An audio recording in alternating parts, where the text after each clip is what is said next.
So hi everyone, welcome to this segment of Event TV. I'm here with Erin from the Wine Sisters, and she's going to tell us all about sparkling wines and also show us how to properly open a bottle. So stay tuned.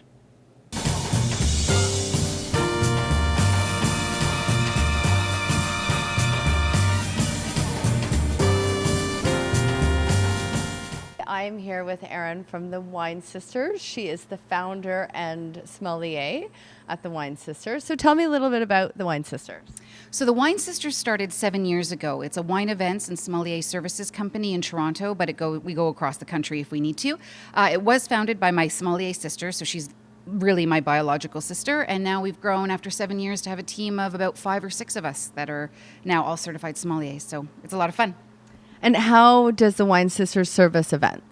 So we work with event planners and we work with party hosts in general. So even if they're not event planners, where we will come in, and we've worked with parties minimum like 10 to 600 people. And so we create either wine stations, which works out really well for cocktail receptions, client appreciations, networking. But what we also do is we do actual wine education. So right now what we're doing is we're also running something called Wine School that's done in partnership with my second company that's called Drink Toronto, as well as it's presented by Toronto Life Magazine. And so we'll actually lead actual wine education, giving professionals and interested wine lovers the tools they need to order wine in a restaurant, pick out wine from the LCBO, and basically just have a little bit more fundamental knowledge on wine in general. We're going to talk about sparkling wine today. With the holidays coming up, it's a good time to talk about it.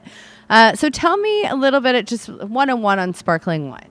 So everybody will call sparkling wine champagne, but the riddle is all champagne is sparkling, not all sparkling is champagne. So only the sparkling wine, the bubbly that actually comes from that region in France called Champagne, can be called champagne. Most of us know that. The rest of it is sparkling wine. So that's sort of a ubiquitous term for Prosecco, Cava, any kind of sparkling wine you might get out of the United States or out of Canada or out of Australia. That's all sparkling wine. So tell me a little bit about the difference between sparkling wine and Prosecco, or is there a difference? There is. So the fundamental differences are in how they're made. So let's start with champagne, which is the king of all sparklings.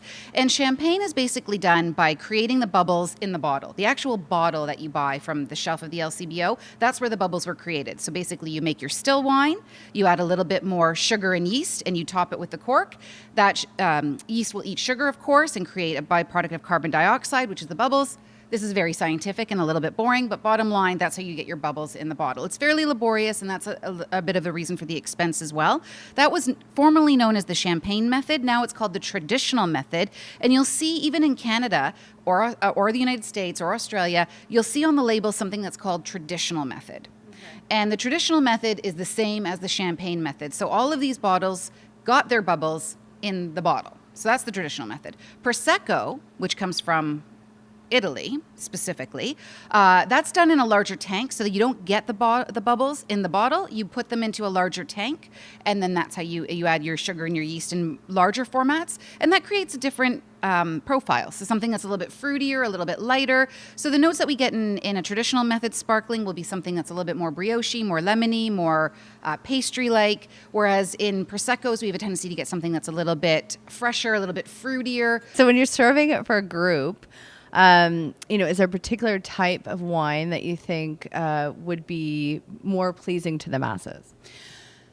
Well, we know that Prosecco is really, really popular amongst most party set. It's really approachable. It's really easy. It has that gorgeous fruity profile. And so we know that that's something that's and it's also usually very affordable too. So if you're entertaining in larger groups, that might be a really nice option, not only for budget, but for consumer friendlyism.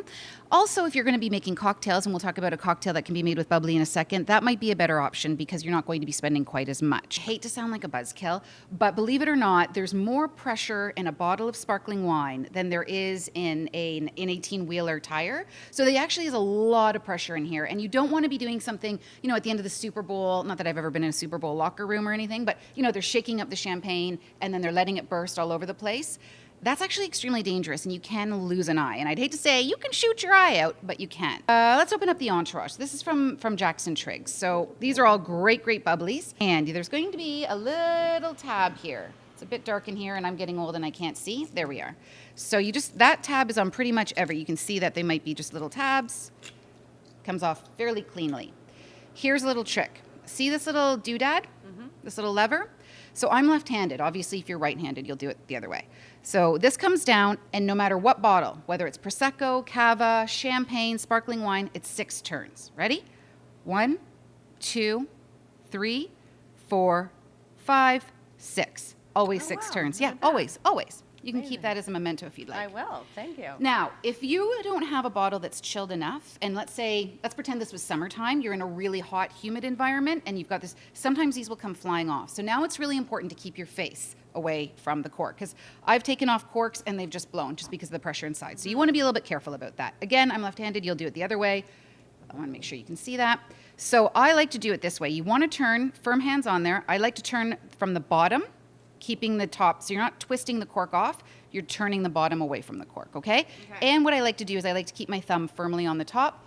Sometimes if I had a napkin, I would put that over top, but we don't have one right now, so let's just get wild and not do it. Okay, and you press against the resistance. Woo! Woo! So there you go. Now, what I did was actually a little bit incorrect in the sense that you don't want that Happy New Year pop. Okay. That's considered improper service. They say that when you open up a bottle of champagne or a bottle of sparkling wine, they say that it should sound like the sigh of a contented woman. Okay. I've never known a contented woman in my life, so I don't know what that sounds like, but that's what it's supposed to sound like. Now, when you are pouring your sparkling wine, if we're being very proper about it, you don't want to pour it like it's a beer. You don't want to pick up your glass and pour it on the side like this. What you do want to do is you want to hold it straight. So you're going to pour it, twist it so it doesn't drip, let those bubbles subside. I'll do the next one. And see what I'm doing is I'm slowing down the pour, and I'm dripping a little bit. And for this one as well, I'm going to slowly pour. Slowing down the pour. Slowing down the pour, slowing down the pour. So that way it doesn't come crescendoing over the sides, and you can just do that. So can you tell us a really nice, simple holiday cocktail recipe? Easy peasy. Here's one that's really elegant, and it's really festive because it ends up looking red. And you can make it in 2 ways. So the Kir Royale, everyone knows of this, but it looks beautiful in a glass like this. What you do is you take a little bit of cassis. That's that blackberry flavored liqueur. You can use Chambord if you want, just maybe a little ounce, and then you top it with a sparkling wine. If you wanted to make it a little bit more Canadian and festive, for example, here in Ontario, we have Southbrook Vineyards makes a beautiful framboise. That's a raspberry-flavored liqueur. You can get also a little bit of a cassis-like liqueur that comes out of Dillon's distillery, which is in Niagara. So you can give it a little bit of a twist if you want to make it a little bit more Canadian. So simple. 2 steps, you're done. All right, wonderful. And how can we find you? Basically, you can go to thewinesisters.com, and from there you can find all our social media channels. So we're on Instagram, Twitter, and Facebook, but thewinesisters.com, click on each icon and you can find us anywhere. Perfect. Cheers. Cheers. Happy holidays.